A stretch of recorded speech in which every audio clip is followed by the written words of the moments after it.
그 어떤 10분보다 알찬 10분 뉴스 알킥 합타임 오윤혜 씨 나오셨습니다. 안녕하세요. 네, 안녕하십니까. 오윤혜입니다. 반갑습니다. 네. 이야기가 자, 오늘은 네. 오늘 네. 또 가지고 오신 또 특별히 가지고 오신 이야기가 있다고 해서 먼저 어떤 이야기? 네, 첫 번째는 우리 신장식 변호사님도 몰랐던 뉴스를 먼저 네, 얘기해볼까 네, 합니다. 요즘에 저도 진짜 뉴스가 너무 쏟아지니까 네. 팔로잉이라고 할까요? 따라가기가 너무 힘들어요.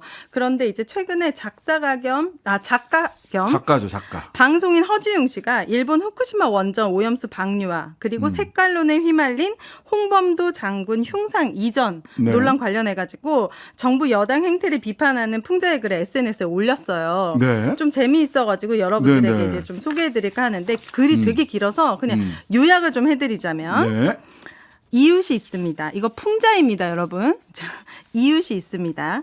옆집의 이웃이지만 부끄럽게도 사이가 좋지 않습니다. 놀랍게도 전에 저희 집에 들어와서 자기 집처럼 산 적이 있기 때문입니다. 네. 제가 번 돈도 자기가 다 쓰고 우리 집 물건도 마음대로 가져다 다 썼습니다. 저항을 해보았지만 소용이 없었습니다. 요즘은 소음뿐 아니라 복도에 오물까지 뿌립니다. 네. 깔때기로 걸렀으니 괜찮고 검증도 마쳤다는데 애초 그 검증이라는 것도 옆집에서 준 샘플 가지고 한 겁니다. 자꾸 냄새 많이 안 나니까 괜찮지 않냐. 아랫집도 오물 버리는데 왜 자기한테만 그러냐라고 합니다. 그리고 아랫집 오물은 그냥 화장실 청소물인데 사실 옆집 오물은 변기가 터진 물입니다. 그때 난리 나서 저 기억합니다. 경비실에 항의해 보았지만 어찌됐든 소음과 오물로 안 죽으니까 안심하라고 합니다. 제가 훗날 병에 걸리더라도 이마에 옆집 호수가 새겨진 채로 실려 나갈 것도 아니고 지금 이걸 막지 못하면 나중에 누가 이걸 나서서 검증하거나 추적해서 책임져 줄 수 있나요? 저는 대자보를 붙였습니다. 규탄할 수밖에 없었습니다. 그랬더니 동생이 나옵니다. 동생이 옆집 편을 듭니다. 네. 소음과 오물로 안 죽는데 왜 시끄럽게 구냐고 합니다. 그러면서 제가 이런 규탄을 하는 건 평소 제가 파란 옷을 잘 입기 때문이라고 합니다. 그랬더니 이제는 형이 나서가지고 갑자기 1 더하기 1은 100이라고 말하는 너와는 이제 싸울 수밖에 없다라고 형이 말합니다. 예. 옆집이 해명하고 책임질 일에 왜 지들이 나서서 이러는지 저 너무 속상합니다. 오늘 아침에는 화제를 돌리려는 건지 느닷없이 할아버지가 사실 파란색 옷을 입었던 거 너 알아? 아느냐고 물어봤습니다. 기가 막힙니다. 그때가 파란색, 빨간색 색깔이 있는 옷이라는 것이 처음 나왔던 때였고 색깔 옷을 공짜로 나눠주던 시절입니다. 그럼 옆집이 우리 집 점거했을 때 맞서 싸웠던 할아버지가 우리 할아버지가 아닌 게 되냐고요. 할아버지 영정사진 치우고 거기 윗집 펜트하우스 할아버지 사진 두겠다는데 이게 뭔 소린지 저도 모르는 사이에 집안꼴이 여기까지 왔습니다. 저는 대체 어떻게 하면 좋을까요? 예. 네. 그럼 싸워야죠.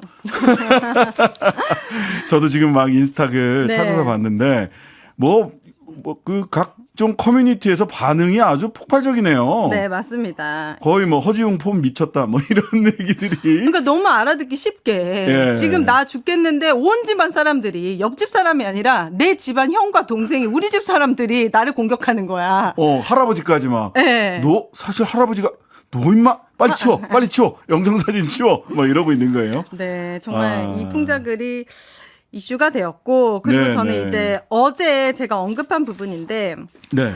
스스로 숨어든 고립 은둔 청년이 54만 명이라는 뉴스를 봤습니다. 네, 이 네. MBC 집중 취재 M에서 박솔립 기자가 취재한 기사를 봤는데 네. 최근 잇따라 발생한 강력 범죄들의 가해자 중에 상당수 이른바 은둔형 외톨이로 알려지면서 걱정하는 목소리가 많아졌습니다. 네네. 이 전문가들은 이들을 고립 은둔 청년이라고 부르는데 문제는 이들 전체를 우리가 잠재적 범죄자로 보는 게 맞느냐라는 부분입니다.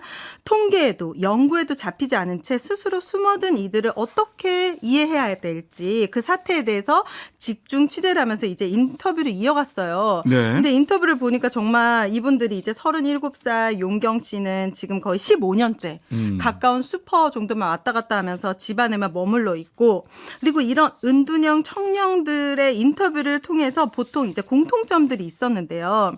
이들이 굉장히 이 좌절감에 많이 빠져 있는 것 같아요. 네. 그리고 자기가 잘못했고 심한 자책감에 사로잡혀 있다라는 것이 이들에게 공통적인 특징이 있었습니다. 그런데 고립 은둔 청년이 얼마나 되는지 통계도 없고 네. 최대 54만 명에 이를 거라는 추정만 있을 뿐이고 정부마저도 올해 처음으로 실태 조사를 했다고 합니다. 그래서 이 호서대 청소년 문화상담학과 김혜원 교수님이 이분들은 자기가 잘못하고 자기가 부족하고 자기가 나약하다고 생각을 한다. 이른바 묻지마 범죄의 가해자와는 달리 쉽게 일탈을 시도하지 못한다는 거예요. 네. 그렇기 때문에 묻지마 범죄이다라고 얘기하는 것은 사회적으로나 개인적으로 굉장한 프레임을 씌우는 거다. 우리가 좀 주의해야 된다. 네. 그래서 저는 이 청년들에게 다시 회생할 수 있는 진짜 어떤 기회를 줘야죠. 그리고 정부로서는 어떤 지원을 해줘야 되는데 그렇죠.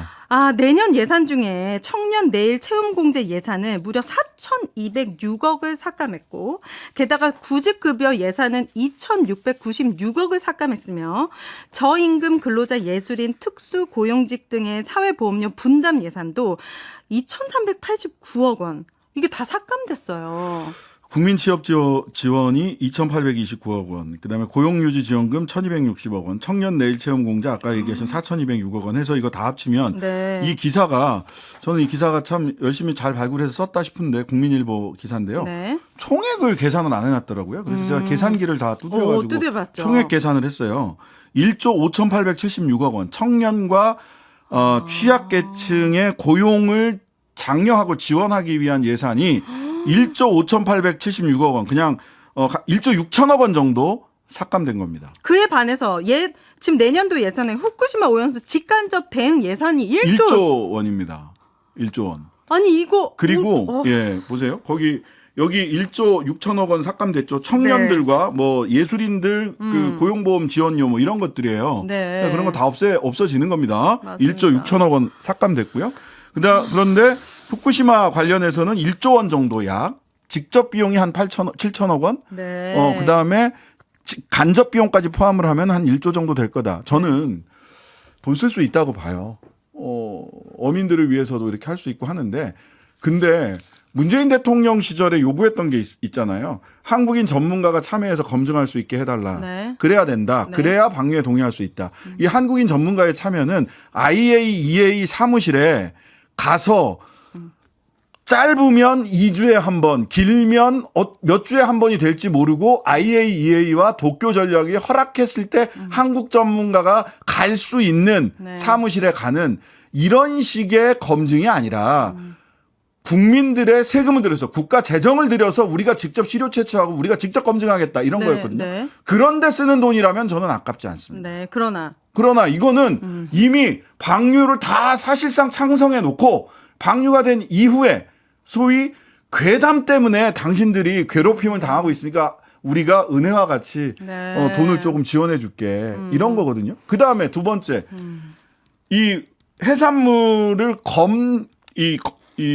검사하는 거죠. 네, 물과 그렇죠. 우리 바다와 해산물의 방사능이 오염이 됐는지 안 됐는지 검사를 보다 많은 곳에서 보다 정교하게 보다 자주 하면서 드는 돈이에요. 그렇죠. 이거 안 써도 되는 거잖아요. 투기 그 돈 박았으면. 있으면 직접 가서 검증하란 말이에요. 직접 우리 돈 들여서 일본한테 데이터 받아서 그리고 우리한테 그 한국어 홈페이지를 일본어, 영어, 한국어, 중국어 뭐 이렇게 이제 홈페이지를 도쿄전력에서 제공을 하는데 네. 한국어로 된 홈페이지의 자료는 지난 5월 달에 업데이트되고 한 번 업데이트도 안 됐어요. 일본에서 바라보는 대한민국의 입장, 위치가 딱 거기에 드러나네요. 왜 그렇게 하느냐? 성의가 없어서 그런 거냐? 아니요. 그래도 되니까 그러는 그러니까요. 겁니다. 그럼요. 그래도 되니까. 그래도 찬성하니까. 그래도 매일 대한민국 국민들의 녹을 먹는 국무 1차장은 나와서 도쿄전력에 따르면 네. 이라는 브리핑을 매일 하잖아요. 그러니까 뭐하러 업데이트를 해요. 한국어 업데이트를. 그러니까요. 그래도 되니까 하는 겁니다. 이게 남아 들어가지고 일조를 하는 게 아니라 우리 미래 청년들에게 들어갈 이 어마어마한 예산을 삭감하면서 이 피 같은 일조를 드린다는 것 자체가 그리고 대비해서 봐야 됩니다. 대비해서 봐야 될 게 또 뭐가 있냐면 네.